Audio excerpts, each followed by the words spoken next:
ঢাকা চট্টগ্রাম মহাসড়কে নারায়ণগঞ্জ অংশে ছিনতাই ও ডাকাতি বেড়েছে। আগস্ট পরবর্তী পরিস্থিতিতে গত 7 মাসে এই মহাসড়কে ছোট বড় বেশ কয়েকটি ছিনতাই ও ডাকাতি হয়েছে, যে কারণে এবারের ঈদ যাত্রায় আতঙ্ক তৈরি হয়েছে জনমনে। হাবিবুর রহমানের তথ্য ছবিতে প্রতিবেদন।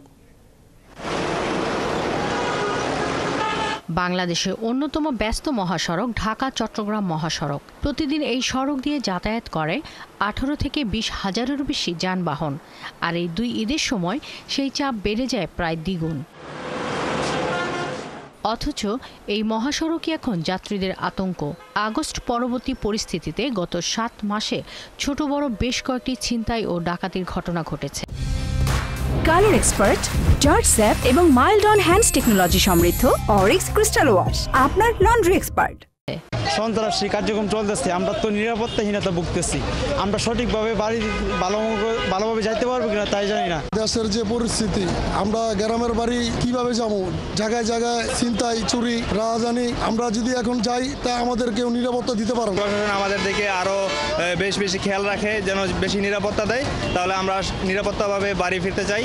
পরিবহন কর্মকর্তারা বলছেন, প্রশাসনের তৎপরতা থাকলে ঈদ যাত্রা স্বস্তির ও নিরাপদ হবে। ইদানিং একটু চুরি ছিনতাই বেশি হয়তো, এই জন্য আমাদের একটু সংকটই মনে হয়। প্রশাসন যদি থাকে আমাদের পাশে, ইনশাল্লাহ আমরা সুন্দরভাবেই যাত্রী সার্ভিস দিতে পারবো, এটা আমাদের আশা আছে। আইন শৃঙ্খলা জোরদার করতে হবে। আইন শৃঙ্খলা জোরদার করলে সবাই নিরাপদভাবে বাসায় যেতে পারবে। এদিকে ঈদের ছুটিতে এই মহাসড়কের সাইনবোর্ড বাস স্ট্যান্ডের উভয় লেনে, মৌচাক bus stand, Chittagong road, Kanchpur ব্রিজের সিদ্ধিরগঞ্জ ও সোনারগাঁ অংশের তারাবো, মদনপুর ও মোগরাপাড়া অংশে পুলিশের নিরাপত্তার পাশাপাশি আনসার সদস্যরাও সহায়তা করবেন।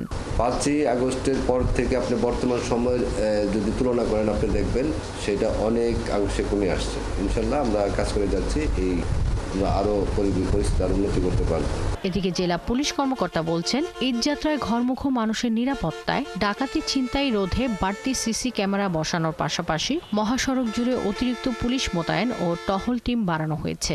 এবং নিরাপত্তা ব্যবস্থার ক্ষেত্রে বলবো যে নিরাপত্তা আমাদের এখন থেকেই, পুরো ঈদের মাস আগেও ছিল, এখন স্পেশালি আমার মহাসড়কগুলোতে টহল টিম বাড়ানো হয়েছে, ফুট প্যাট্রোল বাড়ানো হয়েছে। এগুলো প্রতি রাতেই আমাদের সিনিয়র কর্মকর্তারা এগুলো মনিটরিং করছে। নারায়ণগঞ্জের থানাগুলো থেকে পাওয়া পুলিশের হিসেবে গত 6 মাসে মহাসড়কের ডাকাতির ঘটনায় নারায়ণগঞ্জের 5 থানায় 23টি মামলা হয়েছে। এর মধ্যে রূপগঞ্জ থানায় 13টি, বন্দরের 4টি, 2500-এ 2টি, সিদ্ধিরগঞ্জ থানায় 4টি মামলা হয়েছে। এসব মামলায় 35 জনকে গ্রেপ্তার করা হয়েছে। অন্যদিকে কাঁচপুর হাইওয়ে থানায় গত 6 মাসে মামলা হয়েছে 6টি। শাকিলা শম্পা, 71। দর্শক, এই বিষয়ে আরো জানবো। এই মুহূর্তে নারায়ণগঞ্জ থেকে যোগ দিচ্ছেন সহকর্মী হাবিবুর রহমান।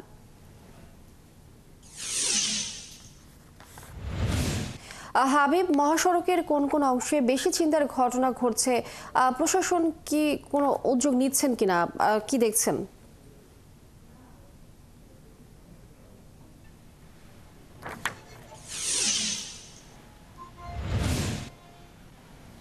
লিনিয়া, নারায়ণগঞ্জের সাইনবোর্ড অংশ থেকে সোনারগাঁ পর্যন্ত যে 21 কিলোমিটার হাইওয়ে রয়েছে, এর মধ্যে কাঁচপুর থেকে সোনারগাঁ পর্যন্ত 16 কিলোমিটার আছে। এটা মোটামুটি একটা ডাকাতির হট স্পট হিসেবে পরিণত হয়ে গেছে। এখানে বিগত 6 মাসে প্রায় 23টি ডাকাতির কথা জেলা পুলিশের সূত্রে জানা গেলেও হাইওয়ে পুলিশ বলছে 6টি হয়েছে, তাদের হিসাবে 6টি। এর মধ্যে রূপগঞ্জের সবচেয়ে বেশি 13টি, পাশাপাশি অন্যান্য থানায় 2টি এবং 4টি করে হয়েছে। হাইওয়ে থানায় 6টি মামলা রুজু হয়েছে। তবে যে বিষয়টা আমি আপনাকে কিছু বলতে চাই, সেটা হচ্ছে যে এইখানে ভুক্তভোগী যারা আছেন, আমরা কয়েকজন ভুক্তভোগীও আমাদের সাথে কথা হয়েছিল, তারা আসলে মামলার জটিলতা এবং পুলিশের ঝামেলার কারণে অনেক সময় তারা অভিযোগ না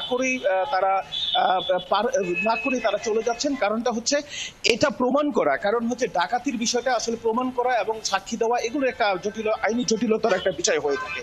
এই জায়গাটায় বিগত 6 মাসে যে কয়েকটা বড় বড় ঘটনা ঘটছে, তার মধ্যে আপনার 8ই ডিসেম্বর হয়েছে। 8ই ডিসেম্বর 2024-এ মহাসড়কে সোনারগাঁ অঞ্চলে বৈষম্য বিরোধী ছাত্র আন্দোলনের একটা গাড়ি বহরের মধ্যে ডাকাতি হয়। তারপরে 26শে ফেব্রুয়ারি 2025-এ সোনারগাঁর আশারিয়াতে সাধু পেপার মিলের সামনে একটি বড় রকমের একজন প্রবাসীর গাড়িতে ডাকাতি হয়। তারপরে 15ই মার্চে একটা হয়।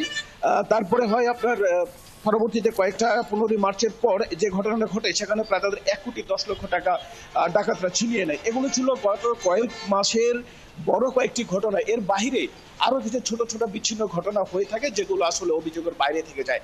তো সংশ্লিষ্টরা আমাদেরকে বলেছেন যে আসলে এই ঘটনা ঘটার মূল দুইটা কারণ, সেটা হচ্ছে গাড়ি যখন স্লো হয়ে যায় রাস্তার মধ্যে তখনই ডাকাতরা গাড়ির মধ্যে হামলা করে।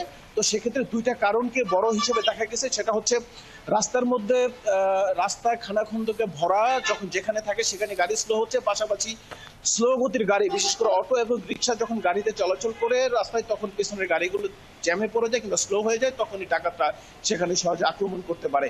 তবে এখনো পর্যন্ত আমরা কিন্তু ট্রাকের উপর নিষেধাজ্ঞা মহানগরে দেখলেও কিন্তু এই মহাসড়কের মধ্য দিয়ে কিন্তু এখনো পর্যন্ত ধীরগতির গাড়ি এখনো চলছে, যেটা এখনো ঝুঁকি রয়ে গেছে বলে সংশ্লিষ্ট মতে মনে করে থাকেন।